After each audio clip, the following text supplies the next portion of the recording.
Okay, accounting 2 and 3 students. So we're going to start our first simulation.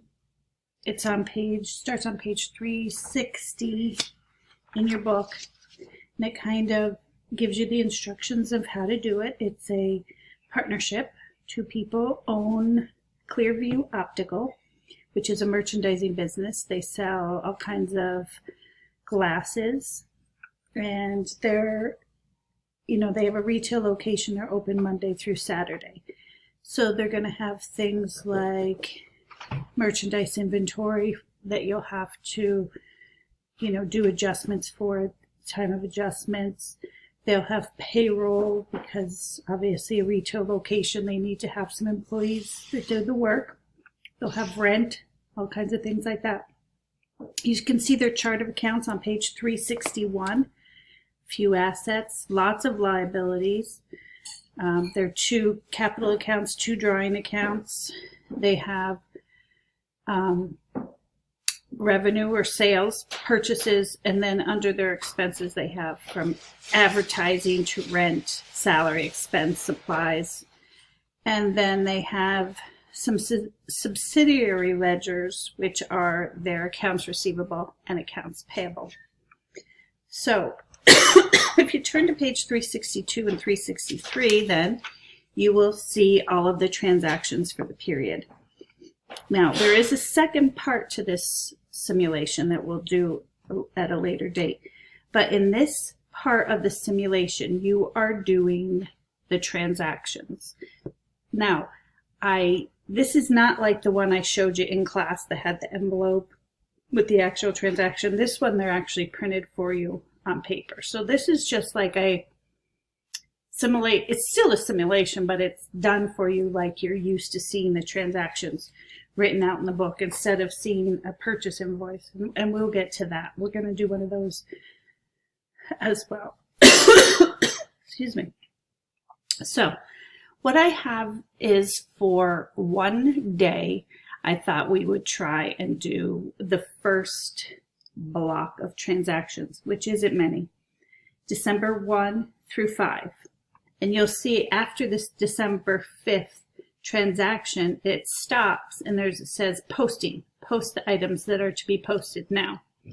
So what I did is I included the journal, an expanded journal with the assignment dated December 1 through 5 journal. And then I have the ledgers. And there's not enough ledgers. You're probably going to have to create more by doing like copy, paste, to make more as you go through. But December 1 through 5, all those transactions have to be posted to a ledger.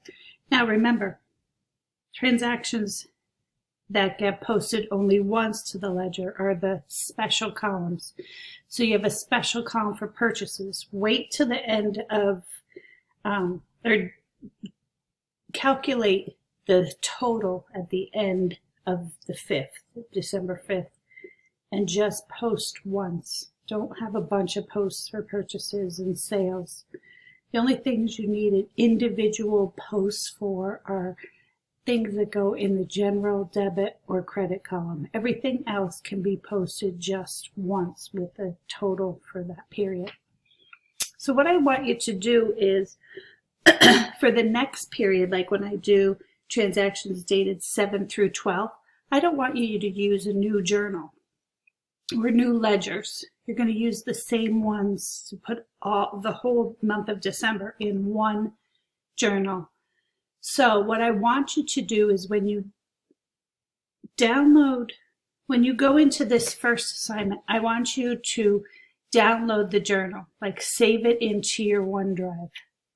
Or even onto your computer if you're working on, a computer at home. Well, you don't want to do that because then you won't be able to work at school. So you're going to have to save it onto your OneDrive so that the next day you can go into your OneDrive and do the work. You don't have to keep coming through Canvas and downloading it. But you are going to have to upload a copy of it for every assignment so that I can give you the grade. Like for this December 1 through 5, I'm giving you, I have to update that, 18 points for the journal entries, and 18 points for the ledger, the posting, because that's, I think there's 9 transactions. 9 times 2 is 18. So, but for the next period, the 7th through 12th, I want to give you the proper amount of points as well, and I can only grade it if you upload it to me. So we're going to try that way, okay? But I definitely want you to use the same journal and the same ledger for the whole fiscal period. So you're going to need to save it onto your computer. You're only going to download it once off these first assignments. I hope that's understood. But I want you to get started today with it. We're going to try to, we got Monday, Tuesday, Wednesday, Thursday, and Friday, and hopefully get it done within the week. Okay? So, that's our little Zoom for today. We don't have to Zoom because I do a live lesson. So this was our live lesson. When you open the assignment, you'll see that all you're going to see here is complete transactions dated 1 through 5 in the expanded journal. And here is the expanded journal for you. And like I said, I want you to download this document and save it into your OneDrive. Save it as ClearView Optical, save it as simulation number 1, whatever you want to save it as, but I want it to be on your computer so that you can make changes to it for each of these periods, okay? All right, I hope there's no questions, but if there is, feel free to email me. I will be at my desk all day. If not, I will see you on Wednesday. Hopefully we'll be back in school. No problems by then.